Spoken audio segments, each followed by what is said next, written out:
All right, so now that I have my cold press juicer all put together, this is gonna be the 5.3 inch container. So as you can see here, it is quite compact compared to most of them on the market, but it allows a lot of larger fruit in here since you don't have to really cut your fruit, but I personally usually just cut it in half at least, just so it gives it a little bit easier of a workload on the juicer itself. But this juicer is super powerful. It is a 300-watt juicer, so it's able to plow through all the different fruits and vegetables that you plan on putting in here. But I just wanted to show you guys how easy this is to use because I've been using it a lot lately, and most of the time when I have a juicer, it is just a pain to use, and this one has cut out the pain, and I just wanted to show you guys how easy and simple it is to use and how really good it works as well. So I have a couple apples here. I wanted to just go ahead and juice some of these for the video. So I went ahead and just washed off a couple apples, so let's go ahead and just cut them in half. This cold press juicer is actually able to handle larger fruits. As you could tell, the container is really large, so you're able to put in like large size grapefruits, for example, and it'll be able to pull out all of the juice, and it has a really high yield juice extraction as well.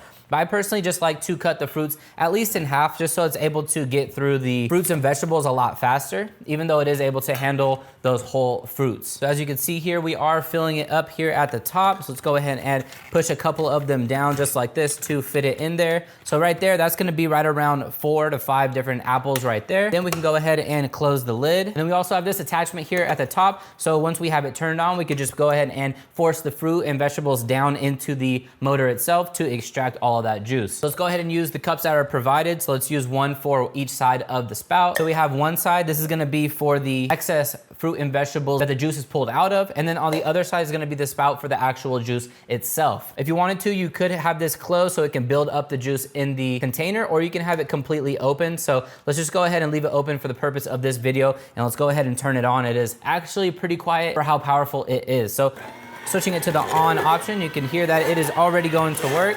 So you can use this to really push down, and this is gonna be pulling out all of the juice. As you can see, we already got a bunch of apple juice already pulled out on the other side, and the excess fruit is coming out on the opposite side.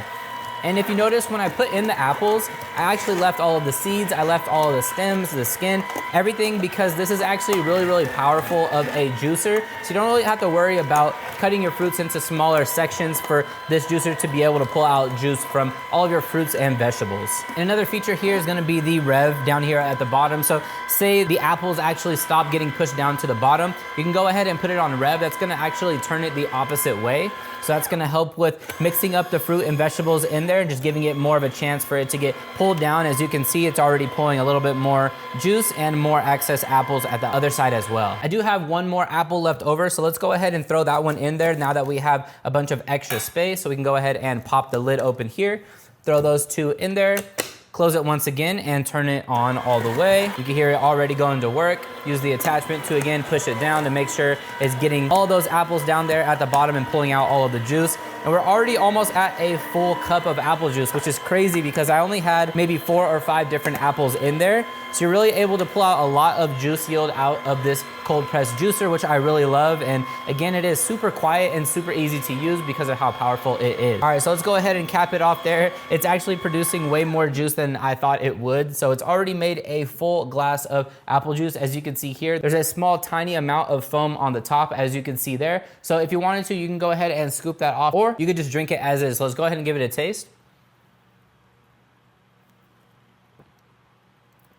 And that is crazy good. I'm really surprised on how it's able to pull out majority of the pulp as well. It leaves a little bit of pulp, but I would say it wouldn't be like a medium or high amount. It would be a low amount. So if you don't really like pulp, you don't have to worry about it being too much pulp in here because it does a really good job at extracting that pulp and putting it out to the excess side over here as well. Here's gonna be all of the excess apple that is pulled out of the machine, and it's actually super, super dry to the touch. You're not able to squeeze out any of the juice, so that just goes to show how good it is with pulling all of the juice out of all the fruit and vegetables that you put in this. And then when it comes to cleaning, and that's another thing that I didn't like about most of them on the market, is it was a pain to clean. They had a lot of different mesh small filters and things like that, but this one has been super easy. As you can see here, we have the apples on the top, so you can go ahead and just rinse those out. We have a skeleton filter here at the bottom that you can go ahead and just pop off and rinse off. And then you have the device itself here. And then underneath there, it's super clean. That is gonna be the motor itself. All you have to do is really rinse it all off and then maybe take a sponge to a couple different areas and you are pretty much good to go. Just let it dry from there and then you'll be ready to use it once again. So if you're looking to pick up a brand new cold press juicer for any type of fruits and vegetables, if you're trying to get on your healthy game like I've been lately, then I would highly recommend picking this one up here. As you can see, it produces a ton of juice out of the few different apples that I put in here. So you're really able to get the most out of your juicer. And that is the main thing is, one, does it work well? And two, is it easy to clean? That was probably the two top things that I was looking for when I got a new juicer. And this one completes all of that and more. The fact that it is super quiet and super powerful is just amazing. So if you're looking to pick up a new juicer to have at home that's easy to use, then I would highly recommend picking this one up right here.